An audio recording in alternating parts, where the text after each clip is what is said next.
Hello and welcome back to study Medha academy. आज हम पढ़ने वाले हैं केमिकल रिएक्शंस एंड इक्वेशंस का एक बहुत ही ज़्यादा इम्पॉर्टेंट टॉपिक जो कि है corrosion. Corrosion mostly 10th class में तो आता ही है, पर ये 12th class 11th class competitives हर क्लास के लिए एक बहुत ही ज़्यादा मेजर इम्पॉर्टेंट टॉपिक है। तो इसीलिए अगर आप ये वीडियो देख रहे हैं तो प्लीज़ इसे लास्ट तक के देखिएगा और एक पेन और नोटबुक लेके बैठिएगा और सारे टॉपिक्स इसमें नोट डाउन करते रहिएगा। तो चलिए ये वीडियो अब स्टार्ट करते हैं। Corrosion corrosion is a natural process which converts a refined metal to a more stable form such as its oxide, hydroxide और सल्फाइड। ये चीज़ हमने पहले भी डिस्कस करी थी, आई नो, बट मैं यहाँ पे क्योंकि करोजन पूरा डिटेल में समझा रही हूँ तो इसीलिए मैंने करोजन की डेफिनेशन भी यहाँ पे वापस से आपको समझाई है। Corrosion is a natural process. Corrosion एक ऐसी नेचुरल प्रोसेस होती है जो कन्वर्ट करती है एक मेटल को to a more stable form, मतलब एक ज़्यादा स्टेबल फॉर्म में, सच एज ऑक्साइड, हाइड्रोक्साइड और सल्फाइड। मतलब इससे या तो हाइड्रोक्साइड बनता है या सल्फाइड बनता है या फिर सिर्फ ऑक्साइड बनता है। अब हमें ये समझने की बात है कि जैसे करोजन करोजन एक फिनोमेना है जो कि अकर होता है। मोस्टली हम देखते हैं कि आयरन के जो सब्सटेंसेस होते हैं उसमें जंग लग जाता है। ठीक वही शब्द है जंग, जो हम बोलते हैं हिंदी में कि यहाँ पे जंग लग गया है, उसी को हम इंग्लिश में बोलते हैं कि ये चीज़ करोड़ हो गई है या यहाँ पे करोजन टेक प्लेस हुआ है। करोजन को ही हम हिंदी में बोलते हैं जंग खाना। अब आपको थोड़ा ज़्यादा अच्छे से समझ में आ रहा होगा कि करोजन की प्रोसेस क्या होती है। जब करोजन होता है तो कोई भी सब्सटेंस आपने देखा होगा, जैसे कि आयरन आयरन अगर बहुत टाइम का हो जाता है तो उस पर जब भी मॉइस्चर के कंटेंट में आता है वो, या हम अगर उस पर पानी का उपयोग करते हैं तो हमने देखा होगा कि आयरन ब्राउन फ्लेकी सब्सटेंसेस उसके ऊपर करोड़ होना चालू कर देते हैं। अब उसी चीज़ को हम बोलते हैं कि करोजन की रिएक्शन हो रही है। केमिस्ट्री की भाषा में वो करोजन प्रोसेस होती है। करोजन प्रोसेस क्या होता है, जब भी आयरन उसके सराउंडिंग में जो एटमॉस्फेयर में ऑक्सीजन है या हाइड्रोक्साइड है या फिर सल्फाइड जैसी चीज़ें हैं, उससे के कांटेक्ट में आने के कारण एक रिएक्शन फॉर्म होती है और उस रिएक्शन को हम बोलते हैं करोजन रिएक्शन। ये बहुत ही ज़्यादा कॉमन प्रोसेस होती है, हालांकि इसे होने में बहुत ज़्यादा टाइम लगता है। इसीलिए कोई भी चीज़ एकदम से करोड़ नहीं होती है। अगर हम सिर्फ आयरन को अगर हम रख देते हैं तो वो इतने जल्दी करोड़ नहीं होता है। हालांकि एयर में मॉइस्चर भी होता है और ऑक्सीजन, हाइड्रोक्साइड, सल्फाइड सब कुछ प्रेजेंट होता है, बट सिर्फ हवा में रख देने से कोई आयरन आर्टिकल करोड़ नहीं हो जाता है। इसका मेन रीज़न यही है क्योंकि corrosion is a time taking process. ये बहुत ही टाइम टेकिंग प्रोसेस होती है। कोई भी चीज़ एकदम से करोड़ नहीं होती है, उसका असर धीरे धीरे धीरे शो होता है।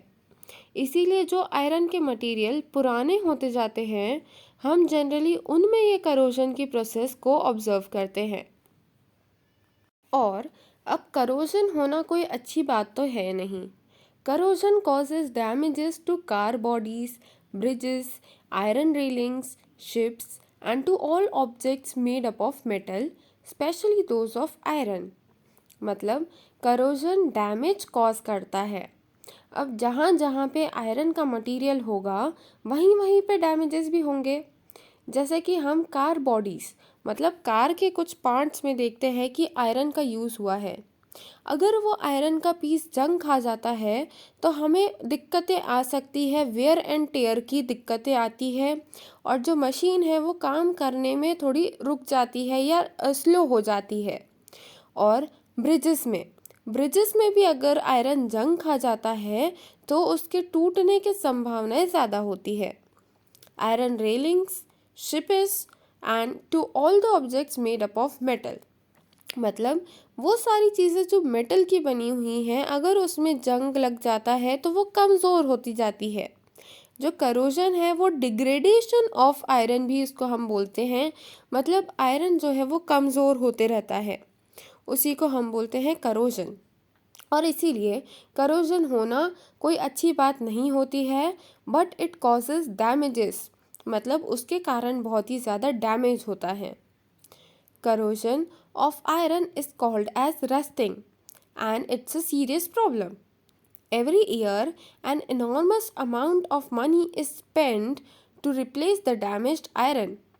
मतलब जो आयरन का करोजन होता है, ऐसा नहीं है कि सिर्फ आयरन का ही करोजन होता है, और भी मेटल्स होते हैं जिनका करोजन पॉसिबल है, जैसे कि कॉपर। कॉपर का भी करोजन होता है, बट जो आयरन का करोजन होता है उसको हम बोलते हैं रस्टिंग। रस्ट लग जाता है और इट्स एन सीरियस प्रॉब्लम। मतलब वो बहुत ही ज़्यादा सीरियस प्रॉब्लम होती है क्योंकि उससे डैमेजेस कॉज होते हैं, और हर साल बहुत ही ज़्यादा पैसे लगते हैं डैमेज्ड आयरन को रिप्लेस करने में। हम हर साल कुछ ना कुछ ऐसी चीज़ें रिप्लेस करते हैं जो कि आयरन से बनी हुई हो और उनमें रस्टिंग हो गई हो, और इसीलिए हम उसे रिप्लेस कर रहे हैं। The rusting of iron can be prevented by painting, oiling, galvanizing, anodizing, etc. अब ये क्वेश्चन बहुत ही इम्पोर्टेंट है और ये एग्जाम्स में भी आता है कि how can we prevent rusting of iron. तो हम पेंटिंग करके, ऑयलिंग करके, गैल्वनाइजेशन करके या फिर एनोडाइज करके रस्टिंग को प्रिवेंट कर सकते हैं। ऐसा करने से क्या होता है कि आयरन डायरेक्ट कांटेक्ट में नहीं आ पाता है सराउंडिंग्स के, और रिएक्शंस पॉसिबल नहीं हो पाती है। Galvanisation is a method of protecting steel and iron from rusting by coating them with thin layer of zinc. मतलब गैल्वेनाइजेशन क्या होता है कि हम आयरन के ऊपर एक लेयर जिंक की चढ़ा देते हैं ताकि आयरन डायरेक्ट कांटेक्ट में नहीं आए सराउंडिंग्स के।